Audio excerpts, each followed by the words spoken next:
Kemudian yang kedua, cara mendapatkan ilmu isroqiyah dengan cara memperbanyak puasa sunnah Senin Kamis misalnya. Terus ditambah lagi puasa Ayyamul Bid 13, 14, 15 setiap bulan hijriahnya. Atau puasa Daud, sehari puasa sehari enggak gitu ya. Atau puasa yang lain yang kita inginkan. Yang penting puasa itu bisa untuk menekan daripada nafsu kita ya. Nafsu kita harus kita jinakan, bukan dimatikan.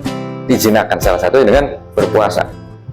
Kalau kita sudah sering puasa, maka kita bisa mengontrol daripada nafsu kita ya. Kalau sudah begitu, insya Allah akan kita bisa kendalikan ya nafsu tersebut. Biasanya udah mulai hati kita bersih kalau sudah bisa begitu ya. Kemudian yang ketiga, dengan menjaga hati dan panca indera kita. Jadi hati kita udah otomatis harus kita jaga. Panca indera pun begitu, mulut misalnya, yang keluar dari ucapan kita ini harus yang baik-baik saja, kita harus jaga. Kemudian mata, kita harus jaga dari pandangan-pandangan yang buruk ya. Kalau misalnya di jalan kita melihat sesuatu hal, kita langsung istighfar kepada Allah SWT kalau itu kemaksiatan. Atau kita lagi scroll TikTok, WhatsApp, Instagram, Facebook, ataupun yang lain sosial media, kalau ada sesuatu yang maksiat, kita skip ya, kita lewati. Karena sesuatu hal yang masuk ke pikiran kita itu tergantung apa yang kita lihat.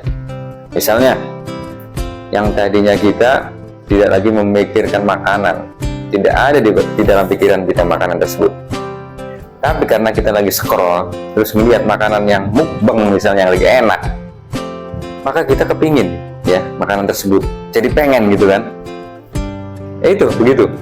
Atau minuman, orang lagi minuman seger, es kopi, es teh, atau Thai tea, atau yang lainnya, jus, yang tadinya kita lagi nggak ada di pikiran kita, langsung kita kepingin minuman tersebut ya kan.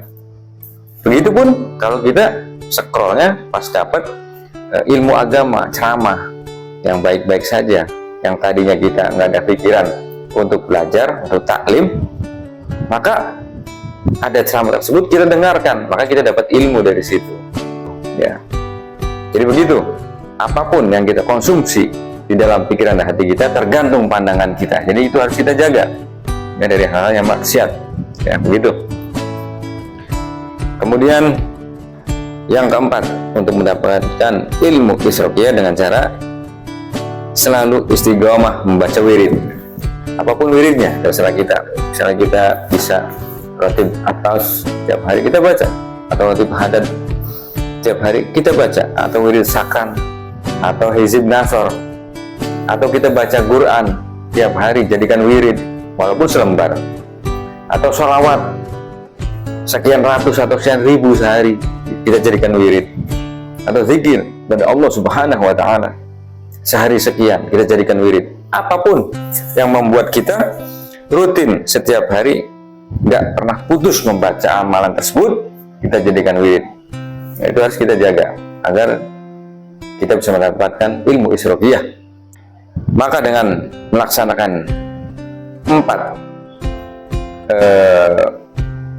cara untuk mendapatkan ilmu itu, insya Allah ilmu isroqiyah akan kita dapatkan.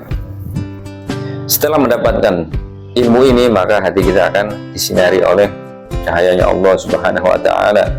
Lalu hati kita bisa menerbitkan, memancarkan daripada cahayanya Allah tersebut, dan itu akan menyinari pikiran kita, akan menyinari langkah-langkah kita, akan menyinari semua anggota tubuh kita, akan menyinari semua gerak-gerik kita.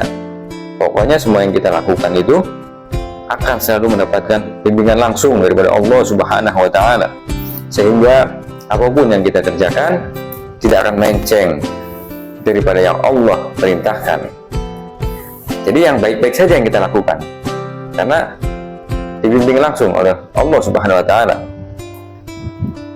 Terus tidak akan terjerumus ke dalam perbuatan yang maksiat. Kalau kita udah mendapatkan ilmu itu akan dijaga oleh Allah Subhanahu wa taala agar kita tidak melakukan perbuatan-perbuatan yang dosa.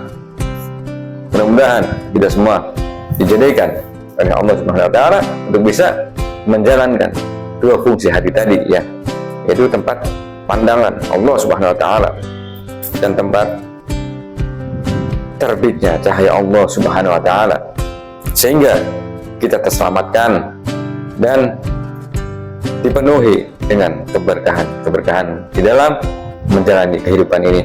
Amin amin ya rabbal alamin. Mungkin itu saja yang dapat Al-Fagir sampaikan, semoga bermanfaat. Kurang lebihnya Al-Fagir minta maaf. Wabillahi taufiq wal hidayah wal inayah wal minkum. Wassalamualaikum warahmatullahi wabarakatuh.